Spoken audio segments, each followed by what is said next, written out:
আসসালামু আলাইকুম রহমতুল্লাহি ওবারাকাতুহু। এই মুহূর্তে দূরের এবং কাছের, দেশের এবং বিদেশের যে যেখানে অবস্থান করে আপনাদের প্রিয় চ্যানেল মাই টিভির হক কথা অনুষ্ঠান দেখছেন, আপনাদের সকলকে জানাচ্ছি আন্তরিক শুভেচ্ছা এবং প্রীতি। শুধু দর্শক, আমরা প্রতিদিন কোনো না কোনো একটি নির্দিষ্ট বিষয়ের উপরে হক কথা অনুষ্ঠানে আলোচনা করে থাকি। আজকের আলোচ্য বিষয়ে মহান আল্লাহর প্রতি বান্দার ভয়। আল্লাহর প্রতি বান্দার এই ভয়, এই ভীতির বিষয়টি, এটি এতই প্রয়োজন যেটি মহাগ্রন্থ আল কোরআনে অসংখ্যবার আল্লাহ পাক রব্বুল আলামিন আমাদেরকে বলেছেন। তিনি আমাদেরকে বলেছেন, ইয়া আইয়ুহাল্লাযীনা আমানুত্তাকুল্লাহা ওয়া কুলু কাওলান সাদীদা ইউসলিহ লাকুম আ'মালাকুম ওয়া ইয়াগফির লাকুম যুনুবাকুম ওয়া মান ইউতি'ইল্লাহা ওয়া রাসূলাহু ফাকাদ ফাযা ফাওজান আযীমা। হে ঈমানদার ব্যক্তিরা, তোমরা আল্লাহকে ভয় করো এবং তোমরা অত্যন্ত পবিত্র সত্য কথা বলো। তাহলে সত্য কথা বলার ক্ষেত্রে, হক কথা বলার ক্ষেত্রে সেখানেও কিন্তু আল্লাহকে ভয় করার একটি বিষয় আছে। যদি আল্লাহর প্রতি কোনো ব্যক্তির ভয় না থাকে, তাহলে কিন্তু সে সহজে সত্য বলতে চাইবে না। কারণ তার সত্যটাকে, তার মিথ্যাটাকে রেকর্ড করার মতো পৃথিবীতে আর কোনো ব্যবস্থা নেই একমাত্র আল্লাহর ছাড়া। এই জন্যই আল্লাহ সুবহানাহু ওয়া তাআলা তিনি বলছেন যে ইজিয়াতালাক্কাল মুতালাক্কিয়ানে আনিল ইয়ামিনে ওয়া আনিশ শিমালে কাঈদ।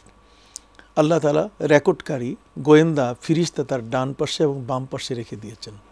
মহাগ্রন্থ আল কোরআনের মধ্যে বলা হয়েছে কিরামান কাতিবিনা ইয়ালামুনা মা তাফআলুন। আল্লাহর নির্ধারিত কিছু লেখক ফিরিস্তা বান্দার প্রতিটি মুহূর্তের আমলগুলো লিপিবদ্ধ করছে। এছাড়া হাদিস শরীফের মধ্যে এসছে, নবী করিম সাল্লাল্লাহু আলাইহি ওয়াসাল্লাম ইরশাদ করেছেন, প্রত্যেকটি মানুষের জন্য আল্লাহর পক্ষ থেকে 5 জন ফিরিস্তা নিয়োজিত আছেন।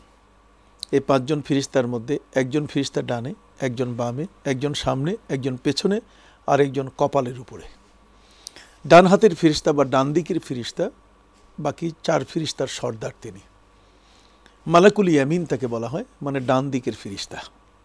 তাকে তার অনুমতি না নিয়ে বাম দিকের ফিরিস্তা বা অন্যান্য ফিরিস্তারা কোনো কাজ সমাপ্ত করতে পারে না। যেমন একজন ব্যক্তি অপরাধ করল, এই অপরাধগুলো লেখার জন্য বাম দিকের ফিরিস্তাকে দায়িত্ব দেওয়া আছে।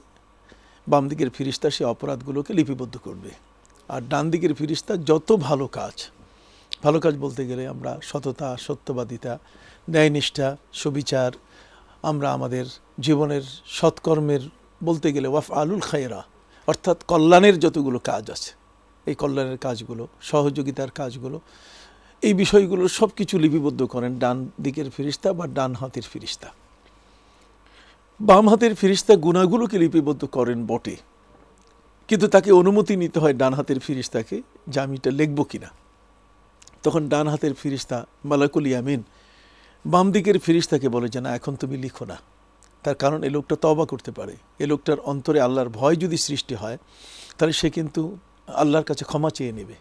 আর আল্লাহ তাআলা তো এমন যে বান্দা যখন তার কাছে ক্ষমা চায়, তখন আল্লাহ তাআলা তিনি তার গাফফারিয়াতের জোশে চলে আসেন। তিনি যে গাফফার, हम तो गुनहगार हैं और तो गफ्फार है, हम भरे ऐबों से तो सत्तार है।